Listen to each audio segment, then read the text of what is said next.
खरबूजे के अंदर चीनी किसने डाली, मीठा कैसे हो गया? तो उसने कहा जब तुम सो रहे थे भगवान जी आए थे, चीनी डाल के गए थे। वाहियात उत्तर है,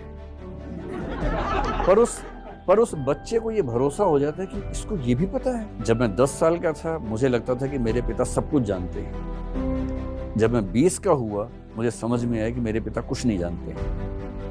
आज मैं 30 का हूं, मुझे लगता है कि वो सच में काफी जानते थे। एक गैलेक्सी मिल्की वे के एक स्टार सूर्य के 9 ग्रहों में से एक ग्रह पृथ्वी के 200 देशों में से एक देश की 1 ट्रिलियन स्पीशीज में से होमोसेपियंस के 140 करोड़ में से एक मैं खुद को कितना सीरियसली लूं। मुझे लगता था कि मैं पता नहीं क्या चीज हूं।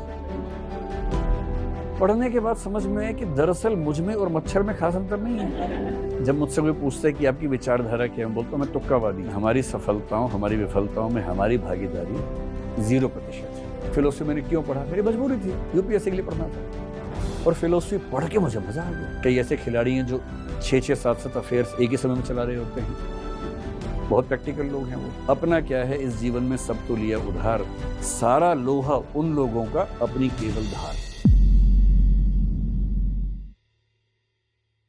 नमस्कार देवकीर्ति जी, मेरा नाम दर्पण है। मैं 42 साल का हूँ। मैं इसलिए 42 साल का अपनी उम्र बता रहा हूँ क्योंकि मैं एक यूपीएससी एस्पिरेंट नहीं हूँ। तो अभी रिसेंटली मैंने आपकी एक फिलॉसफी की वीडियो देखी थी, शायद वो पहला क्लास था। उसमें आप सुकरात को कोट करते हुए कहते हैं कि बहुत कम लोग हैं जो ये जानते हैं कि वो बहुत कम जानते हैं और मैं उनमें से एक हूँ। हालांकि आपने अपने बारे में वो बात नहीं कही थी। और उसी में चूंकि मुझे वही रिसेंट वीडियो याद आ रहा है, उसी में आपने बाद में कहीं पे ये भी बोला था कि फिलॉसफी को लेके मेरे जो भ्रम थे कि फिलॉसफी को पढ़ के मेरे ज्ञान चक्षु खुल जाएंगे, वो पढ़ने के बाद वो भ्रम तो चले गए, लेकिन मेरे को एक इनलाइटेंड इग्नोरेंस, जो इग्नोरेंस थी वो इनलाइटेंड इग्नोरेंस में परिवर्तित हो गई।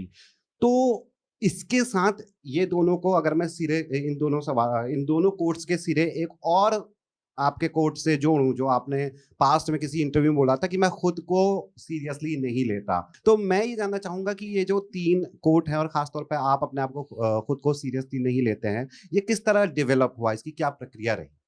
शुक्रिया। देखिए दर्पण, पहली बात तो ये कि आप 42 साल के हैं और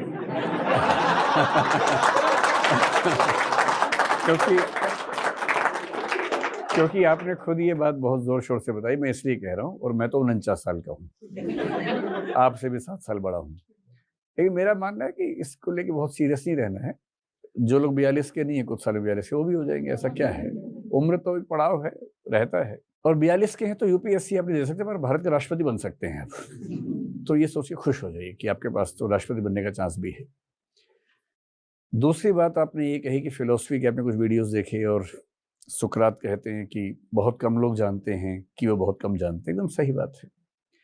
दर्शन पढ़ने से पहले मुझे लगता था कि सारे प्रश्नों के उत्तर मिलेंगे, और जो मिला वो ये कि किसी प्रश्न का उत्तर मिल ही नहीं सकता। किसी को भी नहीं मिल सकता, तो मुझे भी नहीं मिल सकता। तो मैं मानता हूं कि इग्नोरेंस पहले भी थी, आज भी है, लेकिन अब एनलाइटेंड है। अब मुझे कोई किसी दार्शनिक का नाम बोल के डरा नहीं सकता, क्योंकि मैंने शायद उसको पढ़ा है, नहीं तो पढ़ सकता हूं।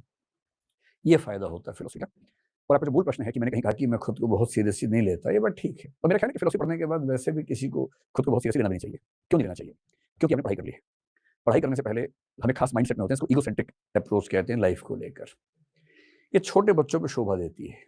3 साल, 4 साल, 5 साल के बच्चे मनोविज्ञान की भाषा में बोलते हैं कि वो ईगोसेंट्रिक स्टेट ऑफ माइंड में। इसका एक बड़ा सिंपल एग्जांपल आपको देकर समझाता हूँ।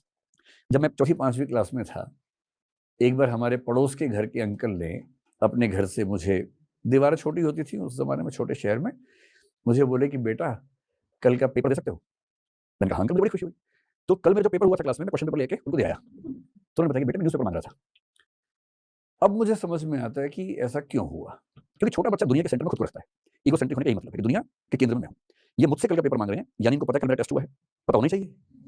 ये भी नहीं पता तो फिर क्या जानते हैं? और मेरा क्वेश्चन पेपर मांगना चाह रहे हैं, यानी जीके बढ़ाना चाह रहे हैं अपनी, बढ़ानी चाहिए। तो मैंने वो पेपर दिया। मैं सोच भी नहीं पाया कि न्यूज़पेपर मांग रहे हैं।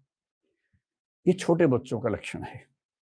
और दुनिया के अधिकांश मनुष्य उम्र से बड़े होते हैं, पर छोटे ही बच्चे रह जाते हैं।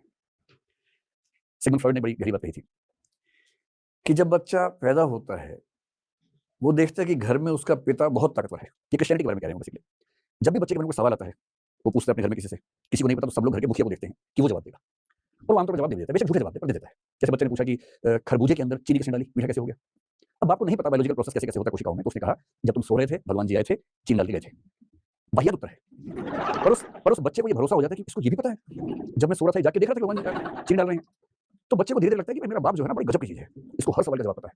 और ताकत तो ऐसी कोई चू नहीं बोल पाता इसके सामने। घर में खूब डिबेट होगी, अंत में ये जो वाक्य बोल देगा फाइनल हो जाएगा। तो उसके मन में आता है कि मेरे घर के अंदर एक सत्ता है जो सर्वशक्तिमान है और सर्वज्ञ है। ओमनीपोटेंट, ओमनिशिएंट।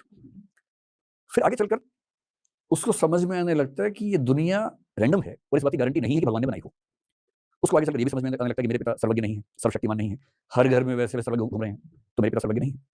इस झटके को वो झेल नहीं पाता और तब बड़ा बेचैन होता है। इसलिए आप देखेंगे जब लड़के लोग आमतौर पर जब 15 से 20 की उम्र में होते हैं, अपने बाप के विद्रोही हो जाते हैं एकदम। और एक कहावत है, जब मैं 10 साल का था, मुझे लगता था कि मेरे पिता सब कुछ जानते हैं। जब मैं 20 का हुआ, मुझे समझ में आया कि मेरे पिता कुछ नहीं जानते हैं। आज मैं 30 का हूँ, मुझे लगता है कि वो सच में काफ़ी जानते थे। क्योंकि जब मैं 30 का होता हूँ, तो मेरा बच्चा 4 साल का होता है और वो मुझसे पूछता है खरबूजा मीठा कैसे हुआ?